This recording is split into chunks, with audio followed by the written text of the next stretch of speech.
As I'm sure many of you know, the Twitter Files Part 7 just dropped yesterday, providing more horrifically damning details of the collusion and coordination that existed between the FBI, Deep State, and Twitter. We're going to look at 3 of the biggest bombshells to come out of that revelation and what they tell us about the rampant corruption at the highest levels of the FBI. You are not going to want to miss this. Bombshell number 3, deep state agents are embedded throughout big tech. According to journalist Michael Schellenberger, Twitter had become a veritable dumping ground for former FBI workers. Quote, as of 2020, there were so many former FBI employees, BU alumni, working at Twitter that they had created their own private Slack channel and a crib sheet to onboard new FBI arrivals. Apparently, that BU alumni was their own private Slack channel, Slack being an internal instant messaging service. And this is apparently a very noticeable pattern going on, and not just at Twitter.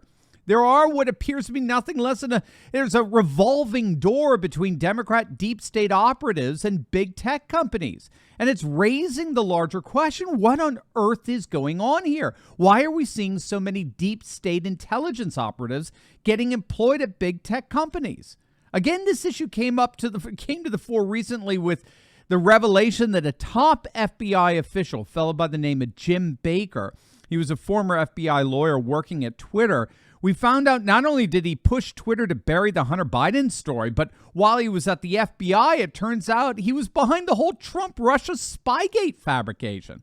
Well, to make matters even worse, he actually vetted the Twitter information from the internal documents and emails before they all got to Matt Taibbi in the very first Twitter Files dump. So the first Twitter files that we read were in effect redacted. They were edited by precisely one of these former deep state FBI operatives, and one who was intimately involved in a hoax that tried to remove Trump from office. I mean, you can't make this stuff up.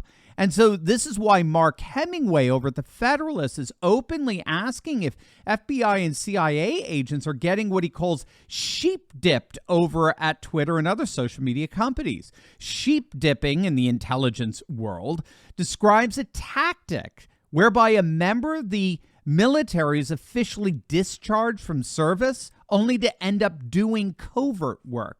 So as it turns out, in secret, they're still eligible for rank promotions and military benefits. So he's asking, based on everything we're learning here in terms of this very strange, cozy relationship between the deep state and big tech, are FBI and CIA agents actively spying on us by virtue of sheep dipping? Technically, they're no longer part of these deep state agencies, but practically they still are, as they engage in covert operations. I mean, again, this is just insane. When did big tech become an extension of government intelligence agencies? Bombshell number 2, the FBI gave top secret clearance to Twitter executives. We now know that as early as July of 2020, the FBI was already giving out top secret security clearances for Twitter executives to make them think they were getting authentic intelligence data regarding extensive misinformation campaigns by Russian sources, of which the Hunter Biden laptop was a part. Only, of course, it turns out it was all fabricated by the highest levels of the FBI. Officials were in possession of the Hunter Biden laptop for a year prior to the 2020 presidential election. They knew it was authentic. They knew it was going to be used by the Trump campaign to torpedo Biden. And so the FBI put together an elaborate plan to coordinate with social media to suppress the story, at least until the election was over. Now we have to ask, of course, the fundamental question to all that, which is, why the hell would the FBI do this? It's a question you might think the New York Times or CNN or Washington Post would be interested in, wouldn't you? Here you have ironclad proof that the FBI coordinated an effort with Twitter to debunk a laptop they knew was authentic in the months leading up to a presidential election. And no one, quite literally no one at any major legacy media outlet cares to ask, why? Why would they do this? Well, of course, we all know the answer. We know the answer to both why the FBI orchestrated this fraud, and we know why the legacy media is covering it up. Before we get to bombshell number one, I want to invite all of you to join my exclusive Insiders Club for a censorship-free video platform where I discuss topics I can't share on YouTube. In fact, you'll have the opportunity to ask the one and only Mike Lindell yourself your very own questions for our very first private live stream of the new year. That's right. Just click on that link below and join our Insiders Club today. And as a special Christmas offer, just sign up now and get a 14-day free trial to try it out. Plus, I've got several bonus resources I'll add on as a thank you for joining my Insiders Club community. An Insiders Club membership makes for a great Christmas gift as well for the patriots in your life. So don't wait. Click on that link below or go to insidersclub.turleytalks.com right now and join me, Mike Lindell, and thousands of patriots around the world for the new year. That's insidersclub.turleytalks.com.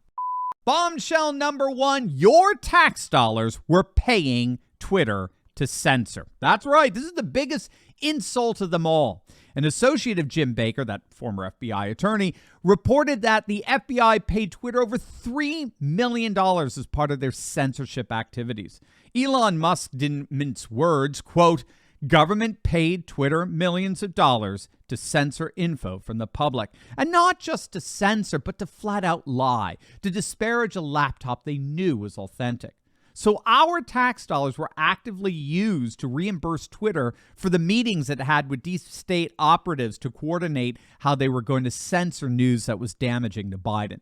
The corrosive and corruptive sickness that permeates our major social institutions is beyond the pale. And Elon Musk continues to do an amazing service in exposing this patently absurd fraud of the deep state and big tech. So obviously we'll be keeping a very close eye on how things develop with the Twitter files. But with every dump, the corrupt collusion between the state and social media becomes more and more apparent. All the while, trust in the complicit legacy media continues to implode. The question is, when are the people in mass going to rise up and say enough and finally take our country back once and for all? Only time will tell. As always, make sure to smack that bell and subscribe button, and you'll definitely want to check out my latest video on Kari Lake's election case, the biggest election case of its kind going to trial. You're going to absolutely love it, so make sure to click on that link, and I'll see you over there. God bless.